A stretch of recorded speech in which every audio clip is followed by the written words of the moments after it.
All right, so thank you for tuning in. I am going to start creating some videos, excuse me, on my switch to Android.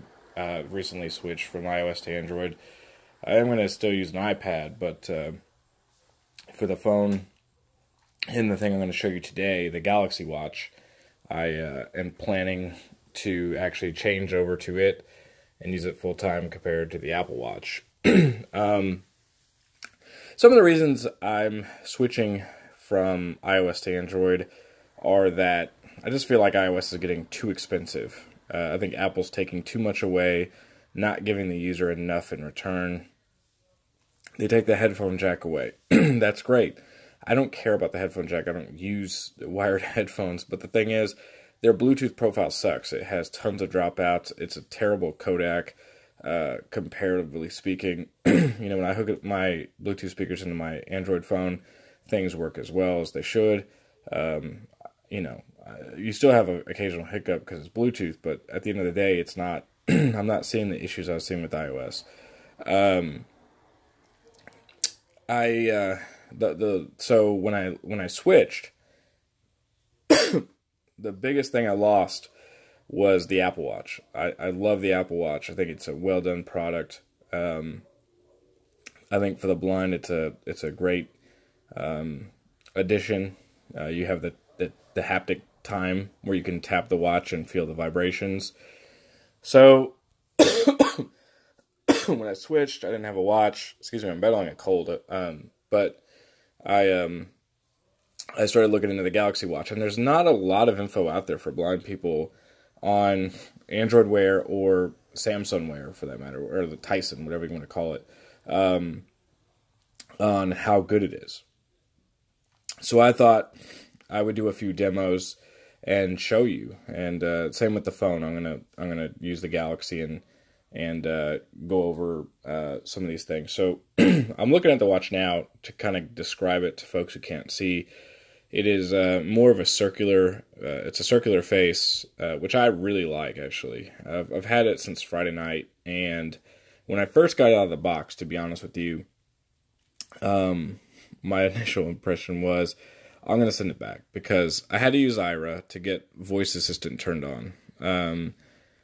And if you say, hi, Bixby, it does not, and you say turn off Voice Assistant, it tries to turn off S Voice, which is, I think it's what they're calling Bixby actually. So, unlike the phone, you can't turn off and on Voice Assistant with the watch. That does not appear to work. I've not gotten it to work. If somebody has any tips on that, please feel free to comment, but it is not working when I do it.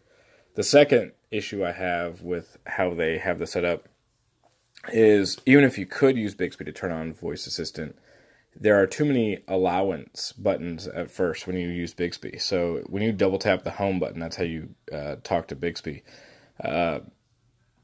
There's at least 3 OKs I had to hit once I had Voice Assistant on to get it to work. So I don't think a blind person is going to know where the OK is on the screen to be able to do it. Now again, I could be proven wrong, but it's just what I'm seeing on my initial setup.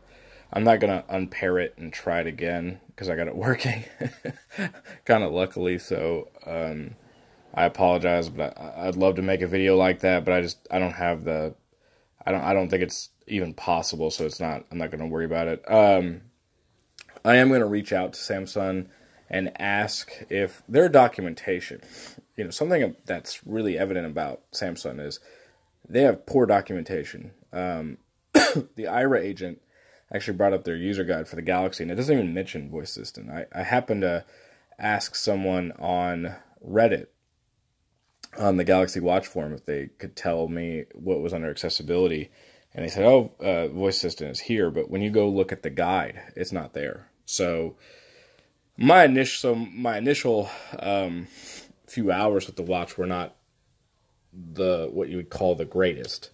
So I excuse me.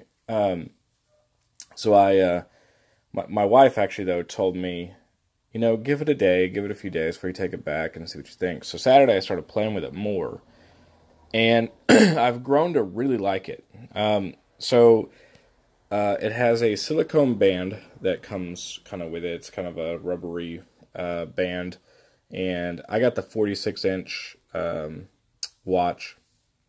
So it's a pretty, I mean, my hand, palm of my hand can actually fit pretty much over the screen, to give you an idea. I know you don't know how big my palm is, but to give you an idea, that's how big it is. You can kind of lay your palm on the face, actually.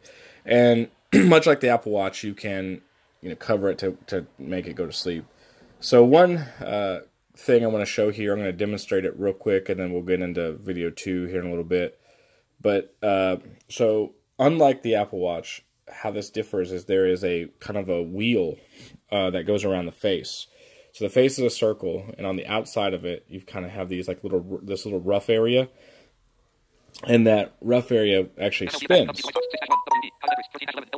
So if you take your hand, weather page 4 of 17. It is 5:21 p.m. I'm moving that wheel, and that's actually moving the arrow that's actually moving like kind of like you're actually like flicking on VoiceOver or TalkBack, if you will. The thing I like about this is, so kind of like Apple does, you have complications on your face, and like widgets. You can add like a weather page. You can add there's a music page that lets you hit previous, next, play on your iPhone or your Android phone or iPhone or whatever you're have it connected to, because it actually does work with Android or iOS. There are limitations on iOS, of course, because of Apple not allowing them to, you can't take calls on it, I think, on iOS. But so I can actually have this be a remote control, just like the Apple Watch was, where I can hook it up. I can be playing something through my Galaxy phone, go to the music page, hit previous, play, or next, and it actually changed the track from what I was listening to. I can also control the volume. So, like, for example, one thing I like about this is on the Apple Watch, you had to flick down with 2 fingers, I think it was, and you had to go up, or no, I'm sorry, you had to hit the side button, go into your dock, and choose Now Playing. This, I can actually, so I know it's on page 11, so I can actually turn this wheel. Event page 9 of 17. Stress page 10 of 17. Multi-workouts page 11 of 17. So I lied. Music page there it is. 12 of 17. So it's page 12 of 17. So you can actually get accurate and actually be faster, because you can flick that wheel and get to that page. And then when I cover it,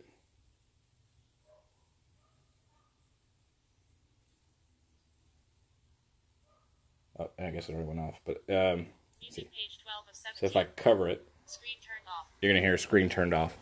And the other thing I found today under accessibility was vibration. So they actually have where you can tap it with 2 fingers once, and it gives you the hours, 2 fingers twice, it gives you the minutes with vibration. The only thing about that is, as you heard, when you turn that wheel, so if I just turn it one little flick here, it makes a little doop sound. So I could double tap and hear the vibrations, but then when it actually shuts off, you're going to hear it say screen turned off. So it's not quite the Screen turned off. see, there it goes. It's not quite the level of privacy, I guess, that you would have with an Apple Watch. But what I want to do is reach out to Samsung and ask if there's a way to toggle like a mute for voice assistant. But the other upside to this is their first approach. So this is version 1 of voice assistant being on the watch, and it's pretty good. So look out for further updates on this. I will I'm going to make some more videos. Please comment and tell me what you want to see, what you want to hear. I would love to address those in future videos.